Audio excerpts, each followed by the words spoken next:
The purpose of tonight is very simple.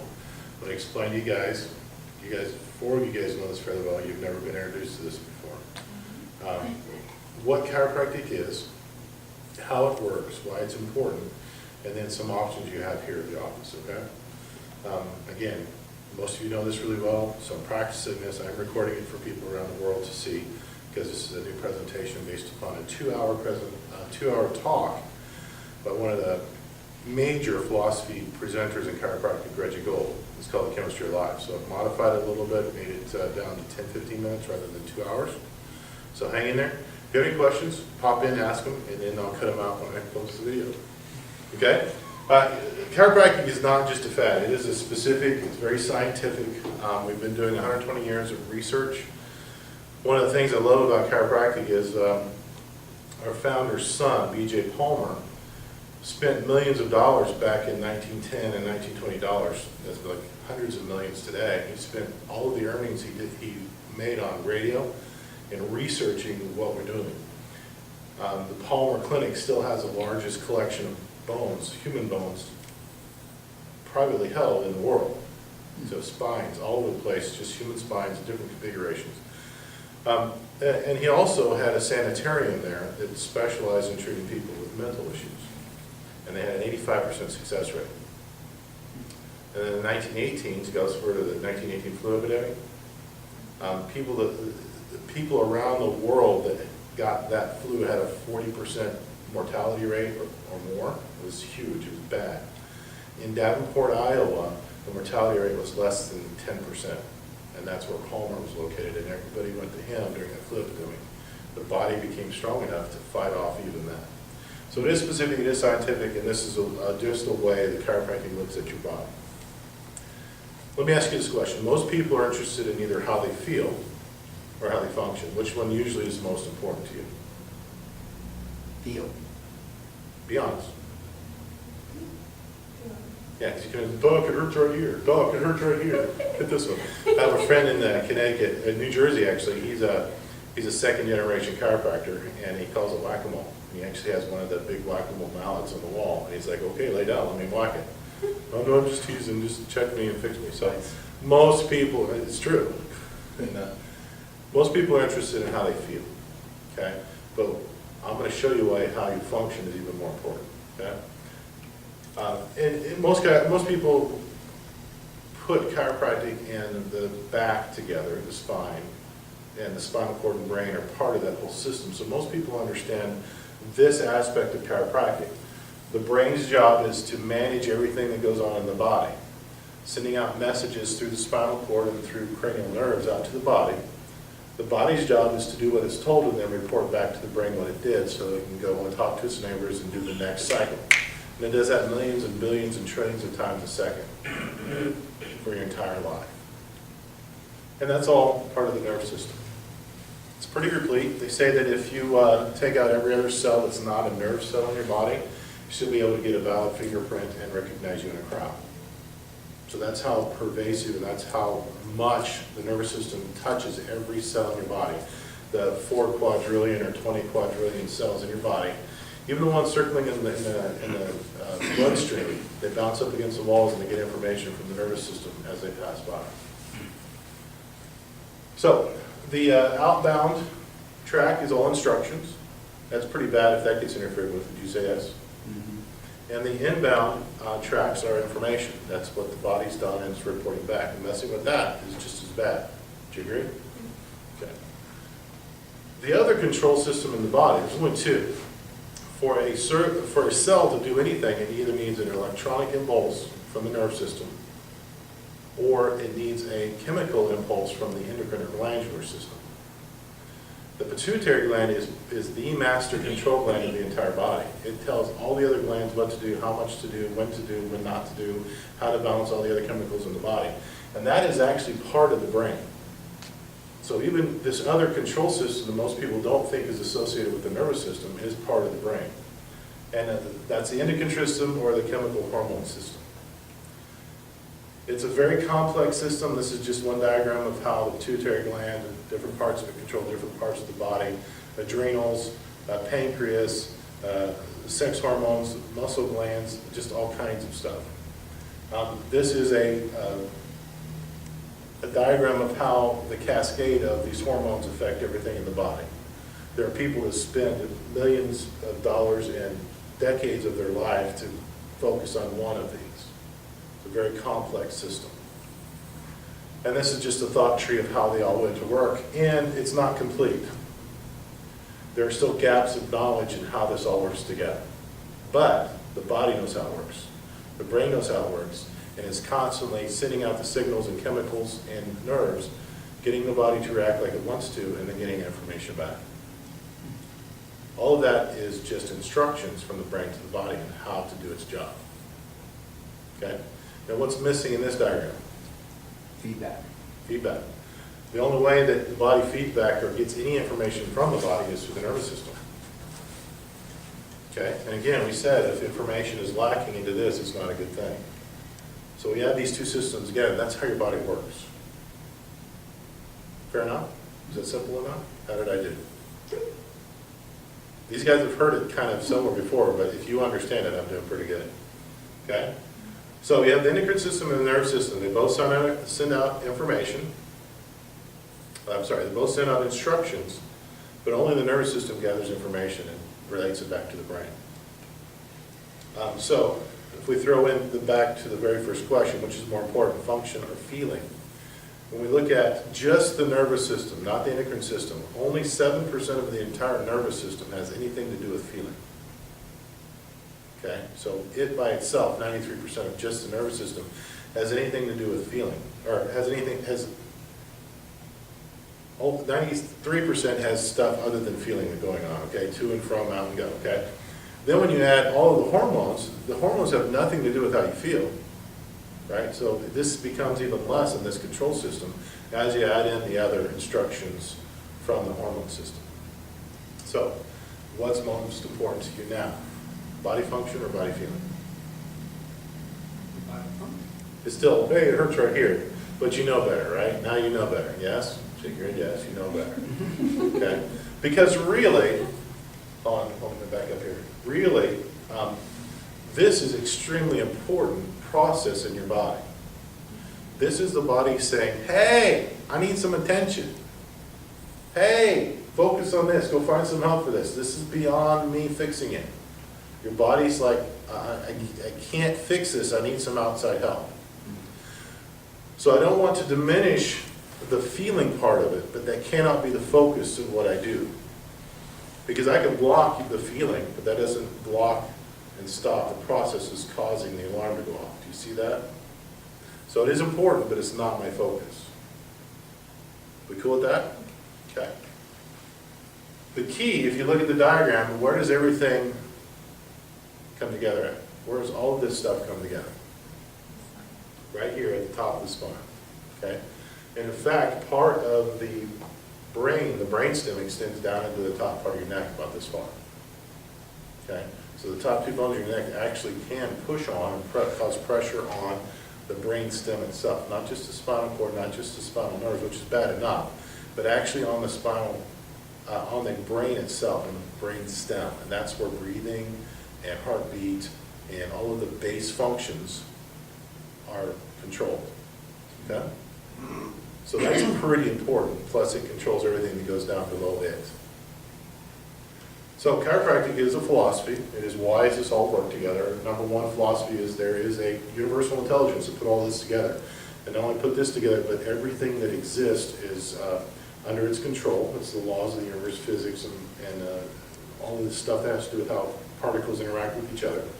There's universal intelligence that put that together, and it operates on a moment-by-moment basis to keep everything together. And we go down through 33 different principles of life, and 3 or 4 of them are specific to chiropractic. Okay? It is a science, like I said, 120 years now of every day millions of people being helped because their body's functioning better and it's healing itself. And it is an art. It's not something that we can just put anybody in and do it. Somebody has to have the ability to make it an art. And so put these 3 together and you have a chiropractor. But what we're doing is we're detecting those interferences. Are they there? We're analyzing how are those interferences in that system there. And then we're presenting a force to the body through the adjustment that the body can use to correct itself. That's chiropractic. It's not the gadgets, it's not the lotions, it's not the potions, it's not the exercise, it's not the nutrition, it's not any of that other stuff that's going on. Chiropractic is just this. Now, chiropractic offices bundle stuff. I don't. I just stick to that. Okay? And the result is the body is assisted in gaining control of the nerves, thereby healing itself, hopefully. So, that is a specific scientific way of looking about how your body works, in a nutshell. So I didn't spend 2 hours going through the chemistry of life. Okay? But do you understand how important it is to have a clear nervous system so your body can communicate with its control system? Is that pretty clear? Good. Any questions? I have one. Yes, sir. Why did you opt to not do the chemicals, the potions, the I did for a while. product? I did for a while because that's all I knew. But when you look at it, all of that stuff forces the body to react. So I'm injuring the body or I'm forcing and coercing the body to act in the way it doesn't want to. For a desired result, my desired result, not what you need, is what I think you need. So I'm forcing the body to get a result I want. And it just didn't make sense to me. What I should be doing is helping your body do what it wants. Because I'm extremely educated in how the body works, but I don't know how your body wants to work. Because you may be experiencing a pain, and that pain is 99.999% certain is an elbow sprain. But it may be that 0.00001 may be a cancer that's going on. So if I'm forcing the body to respond to what I think it is, I'm totally missing what the body's trying to do. And so when I came to that realization after being totally blown apart, physically, mentally, spiritually, socially, financially, any way you can think about it, I was like, okay, why is this still so important to me? It's because I'm not making the decisions on what's best for your body is. All I'm doing is aiding God's design for it to help, for your body to take control back and heal and live like it was designed. That was a key. So anything that's an outside-in force that's coercing or causing your body to function and react in a way that's orchestrated is not necessarily good for non-life-threatening things. In fact, some would say it's not good at all. If I'm in a car accident, I got a steering wheel in my chest, morphine please, cut me open, take the stuff out that's not supposed to be there, patch me up best you can, morphine, some more morphine, let me get out through this healing phase. Okay, I can handle the pain, let me get back to the chiropractor and then help the body heal itself from there. Do you see the difference? Mm-hmm. One is stopping death, one is promoting life. That's what made me change that, is I saw that we were different and I needed to be completely different. Does that make sense? Yeah. Did that answer your question? Yeah. Cool. Any questions? Alicia? Come on. Keeping this. I need questions. Sandra? Julie? Anything? Then, so 4 questions that everybody has when they come to any kind of help. Car help, computer help, or body help. What's going wrong? Can you help me? How long is it going to take to fix it? And how much is it going to cost? Make sense? So what is it? The only thing I deal with is subluxation. So probably 99.99% of the time, that's what you're going in with. I'm going to detect if you have them, where's it at, how am I going to help you do it? How long is it going to take? That's completely up to your body. But this process is an ongoing process because these subluxations, these interferences happen over and over again, thousands of times a day. Body takes care of clearing most of them, but a few stick around. My job is on a regular basis, weekly, is to clear them out. So every week we start fresh. Sometimes I need to see you 3 or 4 times a week. Sometimes you come in, it's like, hey, there's nothing to work on. See you next week, high five. Does it make sense? But in this cursed world that we live in, these are going to happen all the time. We just can't help it. Okay? If you look at this diagram here, it's going to be hard to look on the video and see it, but I'll work with that later. If you look at this timeline here, our body was built to last 100, 120 years. Okay? God designed it that way, and then he handed it over to an operator that says, I'm going to destroy this as quickly as I can. I'm going to do everything I can to destroy it, I'm gonna eat wrong, I'm not gonna exercise, I'm gonna drive cars really fast and do other stupid things, right? But we have this design in us to live 100, 120 years. Okay, and that's after the fall of mankind. But what happens is we actually live on this bottom curve here. Right at birth, there's a lot of trauma put on the neck. And so we start with a lot of issues that our body has to overcome. And then we just kind of oscillate between pain and no pain and function and bad function until we die in our 70s. 20, 30, 40 years short of the goal. Now, we can't stop a car accident from happening, right? And that'll cut either line short. But we just look at normal everyday function, that's what happens. My job, wherever I get you, is to help your body get up where you're bouncing along the top line, not racing to get to the bottom line. What is the thing on the y-axis? What does that say? Potential. Potential. Right. Okay, newborn has the most potential. A 9-year-old doesn't have a whole bunch of potential because they've only got 20, 30 years left. A lot can be done, not near as much potential as a newborn. Make sense? So, you know, you get to decide is which line you want to live on. I'm here to help everybody live along the top line. Does it make sense? Cool. And these 3 legs, you can't have health without a clear nervous system. You can't have fitness without a clear nervous system. And you definitely can't have tip-top National Football League elite athlete performance without a clear nervous system. Okay? Any questions? Going once? Going twice? Okay, the 4th thing is, what does it cost? Because we work on a lifetime concept, I'm going to see you every week until one of us dies. If I die first, my wife will find a really good replacement for you, and a really darn good replacement for her, or a really nice house someplace else. Okay? But this concept doesn't change for you. As long as you're alive, this concept should be true, because it is true. It's how the body works. So we have a year, you can pay for a year. You can pay for a lifetime, but I don't know how to put a price on that. So year is the biggest package we do. But most people, a lot of people do that, but some people can't, and so they choose the per month. So month to month, if you want to make a decision every month, you can make that decision every month. We're going to follow the plan and do what makes sense. Or, you know, if there's other reasons people just want to pay here a month, or I can set you up an auto draft, save you a little bit of money. First month's a little bit more expensive because we see you more intensely. There's a lot of paperwork and other stuff to set up. So there's a little bit more cost up front. But that's our normal fees. Okay? I don't do insurance because insurance doesn't cover what we talked about. Okay? And it adds a whole level of complexity and staff and expenses, and I don't want to add that. I do have another option. It's called a box in the wall. This is where you make a deal with God to take care of me, and I've already trusted in God to take care of me. And it has some rules. It's not free care. When you come in every week, like I tell you, and once a week you bring in a fee and drop it in the box, and you determine what that fee is. That fee comes in every week when you come in. The fee covers your entire family. Okay, if we're going to deal on price, it covers your entire family. I don't care how big that family is. And this fee that we're negotiating here, we're talking about, doesn't have to be less. One family pays me $600 a month. They think the $200 a month for the family is not enough.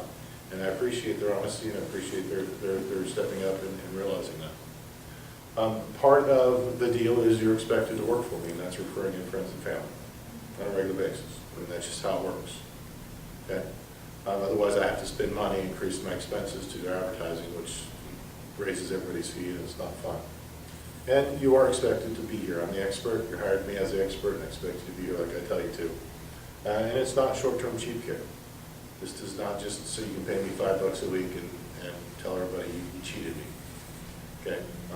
I really don't care how much you pay me, and I really don't. You can ask my wife. But it is valuable, and so it's not short-term cheap care. This is about a lifetime commitment. This is about a lifetime change.